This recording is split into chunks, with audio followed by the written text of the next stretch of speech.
Hi friends, one India ಕನ್ನಡದ defence updates ಹಾಗೆ international news ಅಪ್ಡೇಟ್ಸ್ಗೆ ಸ್ವಾಗತ. ನಾನು ಶ್ರೀರಕ್ಷಾ ರಘುರಾಮ್.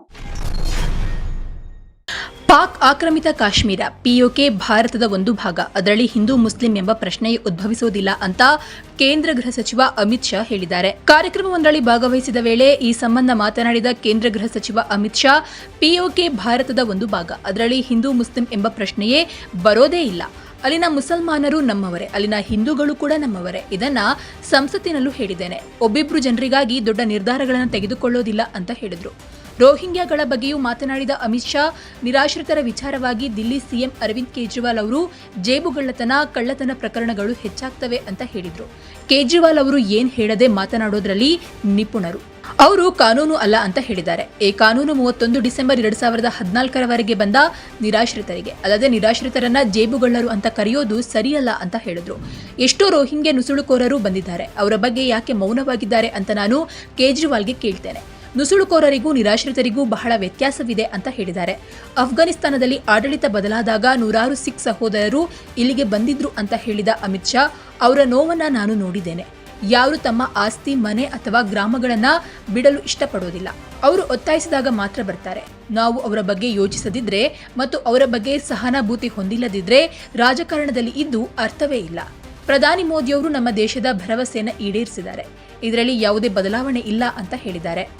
ಇನ್ನು ಸಿಎಎ ಎನ್ಆರ್ಸಿ ನಡುವೆ ಯಾವುದೇ ಸಾಮ್ಯತೆ ಇಲ್ಲ ಅಂತ ಅಮಿತ್ ಶಾ, ಸಿಎಎ ಕಾಯ್ದೆಯಲ್ಲಿ ಎನ್ಆರ್ಸಿಯ ಯಾವುದೇ ಪ್ರಭಾವವಿಲ್ಲ ಅಂತ ನಾನು ಸ್ಪಷ್ಟಪಡಿಸಲು ಬಯಸ್ತೇನೆ. ಇವೆರಡು ಬೇರೆ ಬೇರೆ. ಪೌರತ್ವವನ್ನು ಕಸಿದುಕೊಳ್ಳಲು ಯಾವುದೇ ಅವಕಾಶವಿಲ್ಲ, ಪೌರತ್ವ ನೀಡಲು ಅವಕಾಶವಿದೆ. ವಿರೋಧ ಪಕ್ಷಗಳು ಈ ದೇಶದ ಅಲ್ಪಸಂಖ್ಯಾತರನ್ನ ಕೆರಳಿಸ್ತಾ ಇವೆ. ಮುಸ್ಲಿಂ ಬಂಧುಗಳು ಅವರ ಸಲಹೆಯನ್ನ ಕೇಳಬಾರದು ಅಂತ ನಾನು ಪ್ರಾಮಾಣಿಕವಾಗಿ ವಿನಂತಿಸ್ತೇನೆ. ಅವರು ನಿಮ್ಮೊಂದಿಗೆ ರಾಜಕೀಯ ಮಾಡ್ತಾ ಇದ್ದಾರೆ. ಸಿಎಎಯಿಂದ ಯಾರೂ ತಮ್ಮ ಪೌರತ್ವವನ್ನು ಕಳೆದುಕೊಳ್ಳೋದಿಲ್ಲ. ದೇಶಕ್ಕೆ ಬಂದ ನಿರಾಶ್ರಿತರಿಗೆ ಪೌರತ್ವ ಸಿಗಲಿದೆ ಅಂತ ಅಂದ್ರು. ಅಲ್ಲದೆ ಮೊದಲು ಕಾನೂನನ್ನ ಅರ್ಥ ಮಾಡಿಕೊಳ್ಳಿ ಅಂತ ಹೇಳಿದ ಅಮಿತ್ ಶಾ, ಎನ್ಆರ್ಸಿ ಬರ್ತದೆ ಅಂತ ನಾನು ಹೇಳಿಲ್ಲ. ಅಲ್ಲದೆ ನಾನು ಬಹಳ ವಿಚಾರಪೂರ್ವಕವಾಗಿ ಮಾತನಾಡುವ ವ್ಯಕ್ತಿ. ಎನ್ಆರ್ಸಿ ಕುರಿತು ಕೇಳಲಾಗುವಂತಹ ಪ್ರಶ್ನೆಗಳಿಗೆ ಚುನಾವಣೆಯ ನಂತರ ಉತ್ತರಿಸ್ತೇನೆ ಅಂತ ಹೇಳಿದ್ರು. ಚಂದ್ರನ ಅಧ್ಯಯನಕ್ಕಾಗಿ ಚೀನಾ ಉಡಾವಣೆ ಮಾಡಿದಂತಹ ರಾಕೆಟ್ ತಾಂತ್ರಿಕ ತೊಂದರೆಯಿಂದ ನಿನ್ನೆ ವಿಫಲಗೊಂಡಿದೆ. ಹೀಗಾಗಿ ಚಂದ್ರನ ಕಕ್ಷೆಗೆ ಒಂದೇ ಬಾರಿ 2 ಉಪಗ್ರಹಗಳನ್ನು ತಲುಪಿಸುವ ಚೀನಾದ ಮಹತ್ವಾಕಾಂಕ್ಷಿ ಯೋಜನೆಯೊಂದು ವಿಫಲಗೊಂಡಂತಾಗಿದೆ. ಚಂದ್ರನ ಅಧ್ಯಯನಕ್ಕಾಗಿ 2 ಉಪಗ್ರಹಗಳನ್ನು ಹೊತ್ತಂತಹ ಚೀನಾದ ರಾಕೆಟ್ ಬುಧವಾರ ಸಾಯಂಕಾಲ ಉಡಾವಣೆಯಾಗಿತ್ತು. ರಾಕೆಟ್ನ ಮೊದಲ 2 ಹಂತಗಳು ಸರಿಯಾಗಿ ಕಾರ್ಯನಿರ್ವಹಿಸಿದ್ರೂ ಸಹ 3ನೇ ಹಂತದಲ್ಲಿ ತಾಂತ್ರಿಕ ಸಮಸ್ಯೆ ಕಾಣಿಸಿಕೊಂಡ ಕಾರಣ ಉಪಗ್ರಹಗಳು ಕಕ್ಷೆಗೆ ತಲುಪುವಲ್ಲಿ ವಿಫಲವಾಗಿದೆ ಅಂತ ಚೀನಾದ ಬಾಹ್ಯಾಕಾಶ ಸಂಸ್ಥೆ ತಿಳಿಸಿದೆ. ಇನ್ನು ಚಂದ್ರ ಹಾಗೂ ಭೂಮಿಯ ನಡುವೆ ನ್ಯಾವಿಗೇಷನ್ ವ್ಯವಸ್ಥೆ ತರುವುದಕ್ಕಾಗಿ ಈ ಉಪಗ್ರಹವನ್ನು ಉಡಾವಣೆ ಮಾಡಲಾಗಿತ್ತು ಅಂತ ಸಂಸ್ಥೆ ತಿಳಿಸಿದೆ. ವಿಶ್ವಸಂಸ್ಥೆಯ 193 ಸದಸ್ಯರ ಜನರಲ್ ಅಸೆಂಬ್ಲಿಯಲ್ಲಿ ಮೊನ್ನೆ ಅಂಗೀಕರಿಸಲಾದ ಇಸ್ಲಾಮೋಫೋಬಿಯಾವನ್ನು ಎದುರಿಸಲು ಕ್ರಮಗಳು ನಿರ್ಣಯಕ್ಕೆ ಮತ ಹಾಕಲು ಭಾರತ ನಿರಾಕರಿಸಿದೆ.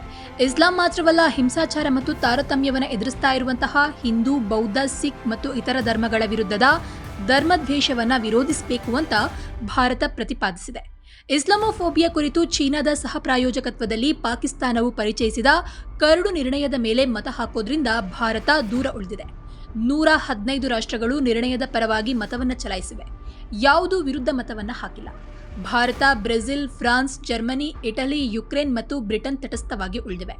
ವಿಶ್ವಸಂಸ್ಥೆಯಲ್ಲಿ ಭಾರತದ ಕಾಯಂ ಪ್ರತಿನಿಧಿಯಾಗಿರುವಂತಹ ರುಚಿರಾ ಕಾಂಬೋಜ್ ಅವರು ಈ ಕುರಿತು ಭಾರತದ ನಿಲುವನ್ನು ಸ್ಪಷ್ಟಪಡಿಸಿದ್ದಾರೆ. ಯಹೂದಿ ವಿರೋಧಿ, ಕ್ರಿಶ್ಚಿಯನ್ ಫೋಬಿಯಾ ಮತ್ತು ಇಸ್ಲಾಮೋಫೋಬಿಯಾದಿಂದ ಪ್ರೇರೇಪಿಸಲ್ಪಟ್ಟ ಎಲ್ಲಾ ಕೃತ್ಯಗಳನ್ನು ಅವರು ಖಂಡಿಸಿದರು.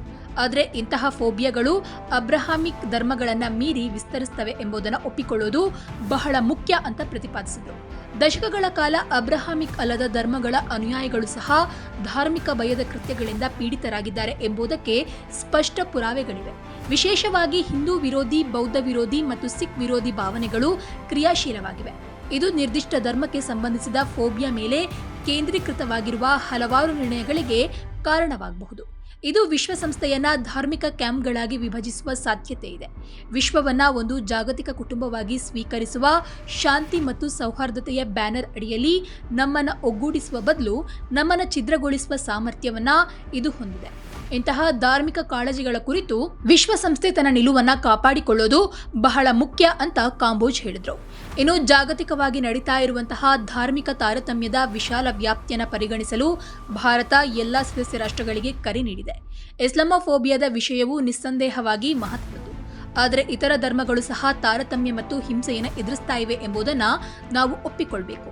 ಇಸ್ಲಾಮೋಫೋಬಿಯಾವನ್ನು ಎದುರಿಸಲು ಸಂಪನ್ಮೂಲಗಳನ್ನು ನಿಯೋಜಿಸೋದು, ಇತರ ನಂಬಿಕೆಗಳು ಎದುರಿಸ್ತಾ ಇರುವಂತಹ ಇದೇ ರೀತಿಯ ಸವಾಲುಗಳನ್ನು ನಿರ್ಲಕ್ಷಿಸೋದ್ರಿಂದ ಅಸಮಾನತೆಯ ಭಾವನೆ ಹೆಚ್ಚಬಹುದು ಅಂತ ಹೇಳಿದ್ರು. ಇನ್ನು 120 ಕೋಟಿಗೂ ಹೆಚ್ಚು ಅನುಯಾಯಿಗಳನ್ನು ಹೊಂದಿರುವಂತಹ ಹಿಂದೂ ಧರ್ಮ, 53.5 ಕೋಟಿಗಿಂತಲೂ ಹೆಚ್ಚು ಹೊಂದಿರುವಂತಹ ಬೌದ್ಧ ಧರ್ಮ ಮತ್ತು ವಿಶ್ವದಾದ್ಯಂತ 3 ಕೋಟಿಗಿಂತಲೂ ಹೆಚ್ಚು ಅನುಯಾಯಿಗಳನ್ನು ಹೊಂದಿರುವಂತಹ ಸಿಖ್ ಧರ್ಮಗಳು ಧರ್ಮ ಭೀತಿಗೆ ಒಳಪಟ್ಟಿವೆ. ಕೇವಲ ಒಂದನ್ನು ಪ್ರತ್ಯೇಕಿಸುವ ಬದಲು ನಾವು ಧರ್ಮ ಭೀತಿಯ ಹರಡುವಿಕೆಯನ್ನು ಒಪ್ಪಿಕೊಳ್ಳುವ ಸಮಯವಿದು ಅಂತ ಹೇಳಿದ್ದಾರೆ. ಇನ್ನು ನಾವು ಎಲ್ಲ ಹಿಂದೂ ವಿರೋಧಿ, ಬೌದ್ಧ ವಿರೋಧಿ ಮತ್ತು ಸಿಖ್ ವಿರೋಧಿ ಭಾವನೆಗಳ ವಿರುದ್ಧ ನಿಂತಿದ್ದೇವೆ ಅಂತ ಕಾಂಬೋಜ್ ಪ್ರತಿಪಾದಿಸಿದ್ರು. ಭಾರತದ ಶ್ರೀಮಂತ ಇತಿಹಾಸವು ಬಹುತ್ವ ಮತ್ತು ಪ್ರಜಾಪ್ರಭುತ್ವ ರಾಷ್ಟ್ರವಾಗಿ ವೈವಿಧ್ಯಮಯ ಧರ್ಮಗಳನ್ನು ಅಳವಡಿಸಿಕೊಂಡಿದೆ. ಕಿರುಕುಳಕ್ಕೊಳಗಾದವರಿಗೆ ಆಶ್ರಯವಾಗಿ ಭಾರತ ದೀರ್ಘಕಾಲ ಸೇವೆ ಸಲ್ಲಿಸಿದೆ. ಇನ್ನು ಮುಸ್ಲಿಮರ ವಿರುದ್ಧ ತಾರತಮ್ಯ, ಹಗೆತನ ಅಥವಾ ಹಿಂಸಾಚಾರಕ್ಕೆ ಪ್ರಚೋದನೆಯ ನಿರ್ಣಯವು ಖಂಡಿಸುತ್ತದೆ. ಅವರ ಪವಿತ್ರ ಗ್ರಂಥವನ್ನು ಅಪವಿತ್ರಗೊಳಿಸುವ ಘಟನೆಗಳು, ಮಸೀದಿಗಳ ಮೇಲಿನ ದಾಳಿಗಳು, ಧಾರ್ಮಿಕ ಅಸಹಿಷ್ಣುತೆ, ದ್ವೇಷ ಮತ್ತು ಹಿಂಸಾಚಾರದ ಘಟನೆಗಳಲ್ಲಿ ವ್ಯಕ್ತವಾಗಿದೆ. ಹೀಗಾಗಿ ಭಾರತ ಇಸ್ಲಾಮೋಫೋಬಿಯಾ ಕುರಿತ ವಿಶ್ವಸಂಸ್ಥೆಯ ನಿರ್ಣಯಕ್ಕೆ ಮತವನ್ನ ಹಾಕದೆ ಅದರಿಂದ ದೂರ ಉಳಿದಿದೆ. ಎಲೆಕ್ಷನ್ ಹತ್ರ ಬರ್ತಾ ಇದ್ದಂತೆ ಈ ಚುನಾವಣಾ ಬಾಂಡ್ ಅಥವಾ ಎಲೆಕ್ಟರಲ್ ಬಾಂಡ್ ಸದ್ದು ಮಾಡ್ತಾ ಇದೆ. ಯಾವ ಪಕ್ಷಗಳಿಗೆ ಯಾರ್ಯಾರು ದೇಣಿಗೆನ ನೀಡಿದ್ದಾರೆ, ಯಾವ ಪಕ್ಷಗಳಿಗೆ ಜಾಸ್ತಿಯಾಗಿ ದೇಣಿಗೆ ನೀಡಿದ್ದಾರೆ, ಹಾಗೆ ಯಾವ ಪಕ್ಷಗಳಿಗೆ ಯಾರ ಕಡೆಯಿಂದ ಹೆಚ್ಚಾಗಿ ದೇಣಿಗೆ ಬಂದಿದೆ ಅನ್ನೋದರ ಕುರಿತು ಬಹಳ ಚರ್ಚೆಗಳು ನಡೀತಾ ಇದೆ. ಇದರ ನಡುವೆ ಇದೀಗ ಬಿಜೆಪಿಗೆ ಪಾಕ್ ಕಂಪನಿ ದೇಣಿಗೆ ನೀಡಿದೆ ಅನ್ನುವಂತಹ ಒಂದು ಅಂಶ ಹೊರ ಬಂದಿತ್ತು. ಇದು ಸೋಷಿಯಲ್ ಮೀಡಿಯಾದಲ್ಲಿ ಭಾರಿ ಸದ್ದು ಮಾಡಿತ್ತು. ಅನೇಕ ಜನರು ಇದರ ಕುರಿತು ತಮ್ಮ ಅಭಿಪ್ರಾಯವನ್ನ ವ್ಯಕ್ತಪಡಿಸ್ತಾ ಇದ್ರು. ಆದ್ರೆ ಬಿಜೆಪಿಗೆ ಪಾಕ್ ಕಂಪನಿ ದೇಣಿಗೆ ನೀಡಿರೋದು ಎಷ್ಟು ನಿಜ, ಇದರ ಕುರಿತು ಫ್ಯಾಕ್ಟ್ ಚೆಕ್ ಮಾಡಿದಾಗ ತಿಳಿದಂತಹ ಅಂಶ ಏನು ಅನ್ನೋದನ್ನ ನೋಡೋದಾದ್ರೆ, ಪಾಕಿಸ್ತಾನ ಮೂಲದ ಹಬ್ ಪವರ್ ಕಂಪನಿಯು ಪುಲ್ವಾಮಾ ದಾಳಿಯ ಬಳಿಕ ಬಿಜೆಪಿಗೆ 95 ಲಕ್ಷ ರೂಪಾಯಿ ದೇಣಿಗೆ ನೀಡಿದೆ ಎಂಬ ಸುದ್ದಿ ಸೋಷಿಯಲ್ ಮೀಡಿಯಾದಲ್ಲಿ ವೈರಲ್ ಆಗಿತ್ತು. ಸಮಾಜವಾದಿ ಪಾರ್ಟಿ ಕೂಡ ಟ್ವೀಟ್ ಮಾಡಿ ಬಿಜೆಪಿ ವಿರುದ್ಧ ಕೆಂಡ ಕಾರಿತ್ತು. ಆದರೆ ಪಾಕಿಸ್ತಾನದ the hub power company limited HUBCO ಸ್ಪಷ್ಟನೆಯನ್ನು ನೀಡಿ, ಭಾರತದಲ್ಲಿ ತಮ್ಮ ಯಾವುದೇ ಕಂಪನಿ ಇಲ್ಲ ಅಥವಾ ಯಾವುದೇ ಭಾರತೀಯ ಕಂಪನಿಯ ಜೊತೆಗೆ ಸಂಬಂಧವನ್ನ ಹೊಂದಿಲ್ಲ. HUBCO ದೇಣಿಗೆ ನೀಡಿದ ಮಾಹಿತಿಗೂ ತಮ್ಮ ಕಂಪನಿಗೂ ಯಾವುದೇ ಸಂಬಂಧ ಇಲ್ಲ ಅಂತ ಹೇಳಿದೆ. ಆಡಳಿತ ಪಕ್ಷಕ್ಕೆ ಕಂಪನಿಗಳ ದೇಣಿಗೆಗೂ ಮತ್ತು ಇಡಿ ದಾಳಿಗಳಿಗೂ ಯಾವುದೇ ಸಂಬಂಧ ಇಲ್ಲ ಅಂತ ಕೇಂದ್ರ ವಿತ್ತ ಸಚಿವೆ ನಿರ್ಮಲಾ ಸೀತಾರಾಮನ್ ಹೇಳಿದ್ದಾರೆ. ಕಂಪನಿಗಳು ಹಣ ಕೊಟ್ಟ ಮೇಲೂ ತನಿಖಾ ಸಂಸ್ಥೆಗಳು ಅಂತ ಕಂಪನಿಗಳ ವಿರುದ್ಧ ತನಿಖೆಯನ್ನು ಕೈಗೊಂಡಿರಬಹುದಲ್ವಾ? ಹಾಗಾಗಿ ಇಡಿ ತನಿಖೆ ಕೈಗೊಂಡ ಬಳಿಕ ಅಂತ ಕಂಪನಿಗಳು ಬಿಜೆಪಿಗೆ ದೇಣಿಗೆ ನೀಡಿವೆ ಎಂಬುದು ಕೇವಲ ಊಹೆ. ಕಂಪನಿಗಳು ಪ್ರಾದೇಶಿಕ ಪಕ್ಷಗಳಿಗೂ ದೇಣಿಗೆ ನೀಡಿರುವಂತಹ ಸಾಧ್ಯತೆಯೂ ಇದೆ ಅಲ್ವೇ ಅಂತ ಕೇಳಿದಾಗ ನಿರ್ಮಲಾ ಸೀತಾರಾಮನ್ ಅವರು ಇದಕ್ಕೆ ಉತ್ತರಿಸಿದ್ದು, ರಾಜಕೀಯ ಪಕ್ಷಗಳಿಗೆ ನಿಧಿ ಒದಗಿಸುವ ಚುನಾವಣಾ ಬಾಂಡ್ ವ್ಯವಸ್ಥೆಯನ್ನ ಸುಪ್ರೀಂ ಕೋರ್ಟ್ ಅಸಂವಿಧಾನಿಕ ಅಂತ ಹೇಳಿರೋದು ನಿಧಿ ಸಂಗ್ರಹಕ್ಕೆ ಸಂಬಂಧಿಸಿರುವಂತಹ ಸುಧಾರಣೆಯೇ ಆಗಿದೆ. ಆದರೆ ಅದೇ ಜಾಗದಲ್ಲಿ ಮತ್ತೊಂದು ಹೆಚ್ಚು ಪಾರದರ್ಶಕವಾದ ವ್ಯವಸ್ಥೆಯನ್ನು ರೂಪಿಸಲಾಗುತ್ತದೆ ಅಂತ ವಿತ್ತ ಸಚಿವೆ ನಿರ್ಮಲಾ ಸೀತಾರಾಮನ್ ಹೇಳಿದ್ದಾರೆ. ಜೊತೆಗೆ ಚುನಾವಣಾ ಬಾಂಡ್ಗಳ ಮೂಲಕ ರಾಜಕೀಯ ಪಕ್ಷಗಳಿಗೆ ತಲುಪುವಂತಹ ಹಣವು ವೈಟ್ ಮನಿ ಆಗಿರುತ್ತದೆ ಅಂತ ಹೇಳಿದ್ದಾರೆ. ಜಮ್ಮು ಕಾಶ್ಮೀರದಲ್ಲಿ ಕೇಂದ್ರ ಸರ್ಕಾರವು ಪ್ರತ್ಯೇಕವಾದವನ್ನು ನಿಗ್ರಹಿಸಲು ಹಲವು ಕಠಿಣ ಕ್ರಮಗಳನ್ನು ತೆಗೆದುಕೊಳ್ತಾ ಇದೆ. ಇದಕ್ಕೆ ನಿದರ್ಶನ ಎಂಬಂತೆ ಪ್ರತ್ಯೇಕತಾವಾದಿ ನಾಯಕ ಯಾಸಿನ್ ಮಲಿಕ್ ನೇತೃತ್ವದ ಜಮ್ಮು ಹಾಗೆ Kashmir liberation front JKLF ban ಮೇಲಿನ ನಿಷೇಧವನ್ನ ಇನ್ನೂ 5 ವರ್ಷಗಳವರೆಗೆ ಕೇಂದ್ರ ಗೃಹ ಸಚಿವಾಲಯವು ವಿಸ್ತರಣೆ ಮಾಡಿದೆ. ಆ ಮೂಲಕ ಕಣಿವೆಯಲ್ಲಿ ಪ್ರತ್ಯೇಕತಾವಾದವನ್ನು ಹರಡುವಂತಹ ಹಿಂಸೆ, ದಾಳಿಗೆ ಪ್ರಚೋದನೆ ನೀಡುವ ಸಂಘಟನೆಗೆ ಅಂಕುಶವನ್ನ ಹಾಕಿದೆ.